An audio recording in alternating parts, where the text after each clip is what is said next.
ગરડા police સ્ટેશનમાં ગઈકાલે જે હત્યાનો બનાવ છે તે સામે આવ્યો હતો, જેમાં જે મરણ જનાર છે ચંપાબેન, જે વાઇફ ઓફ સતીશભાઈ શાંતિલાલભાઈ વસાવા, કે તેઓ મૂળ છે સગડોળ ગામ, કરજણ, વડોદરાના રહેવાસી છે. તેઓ હાલ ગરડા સામાકાંઠા ખાતે વાડી આવેલ છે ત્યાં રહેતા હતા અને ત્યાં તેમની હત્યા કોઈ તીક્ષ્ણ હથિયાર મારી અને થઈ હોય તેવી હકીકત સામે આવી હતી.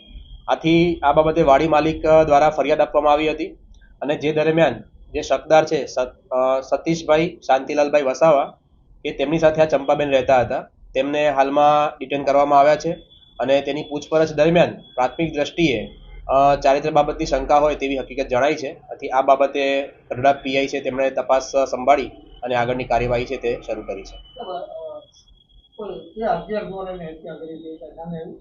પોસ્ટમોર્ટમમાં તીક્ષ્ણ હથિયારનો ઉપયોગ થયો હોય તેવું જણાયેલ છે. આથી આગળની કાર્યવાહીમાં પીઆઈ દ્વારા રિમાન્ડ માંગી અને કસ્ટડી દરમિયાન ઇન્ટ્રોગેશન કરવામાં આવશે અને જે હથિયાર છે તેને રિકવર કરવામાં આવશે.